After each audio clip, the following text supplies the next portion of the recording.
Hello, David. I just finished reading your blog. Wow, that is really an amazing. The police are pulling up to me. See with the flashing lights. So for a moment there, you saw the flashing on my face. For a moment there, I was half expecting woo and pull me over for vlogging. It's gonna happen one of these days. Anyway, I don't know just what to say. You wrote what I could never write.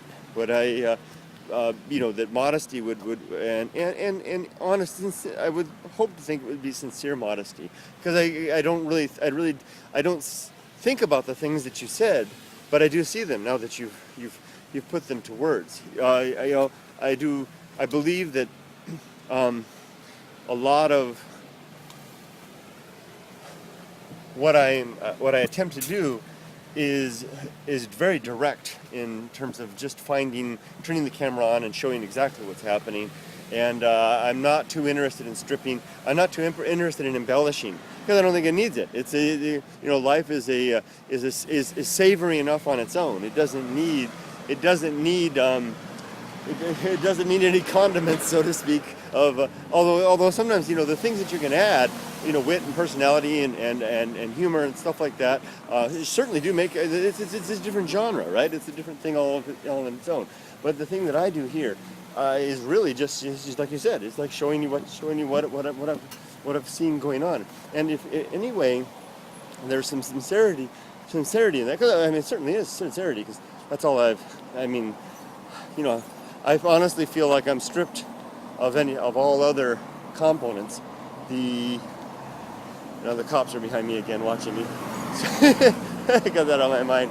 I feel like that's why I'm holding the camera so long. Oh no, there's schoolgirls in front of me. I cannot. No, I've got to hold the camera strange, because I can't in any way have the police believe that I'm photographing the schoolgirls. So, in fact, I'm gonna turn the camera off. I'll be back in just a second. I'm back. Sorry about that. Actually,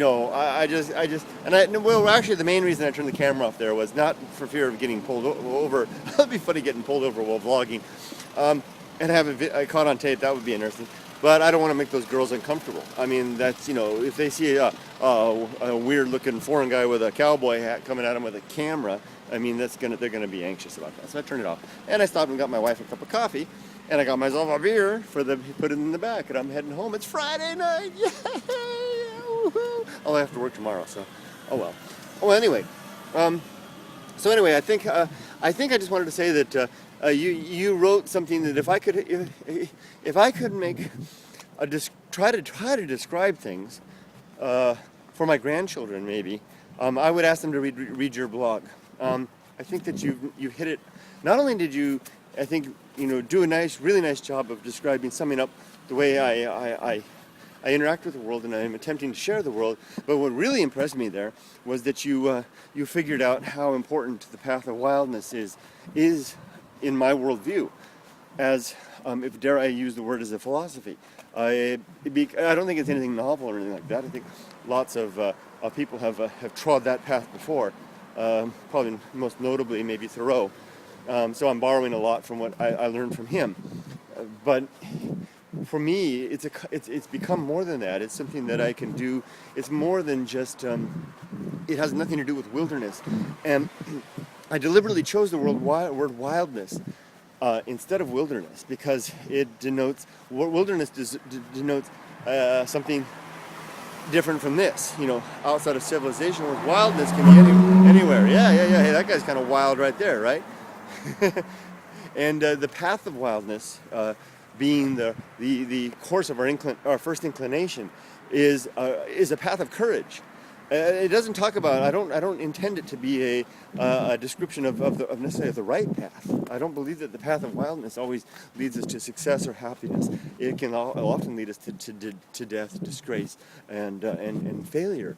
But it is a path of courage in any case. If you can have the strength to make that step away from the status quo and what feels good and the comfort zone, and begin to embark upon a route that seems to be directed by some inclination that is less cognitive and more intuitive, It's a powerful step, if not misleading at times, but oftentimes it leads you to amazing places. I would cite it as the force that has pushed me to where I go in nearly all of the videos that I make on the Walking in Japan channel, which I'm beginning to call Softy Papa channel, as I prepare to make my move back to the States, and gotta think about how I'm going to do things when I get back there. I'm excited about the idea of being able of doing this kind of thing in that environment. But anyway, I digress.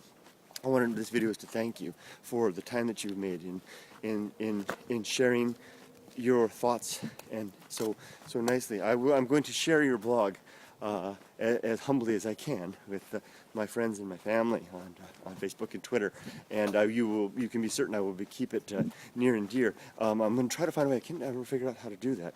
How to connect blogs, make it to make sure I have a permanent link to your blog. But I will blog about it, of course, as well, so it'll be linked there. Thank you so much, and thank you for being my new friend. Take care, friend. Hope you have a great, wonderful day. Coffee time for my wife, a little beer for me. I hope that whatever makes you, gives you a little bit of smile is in the offering before the day is through. Take care, friend.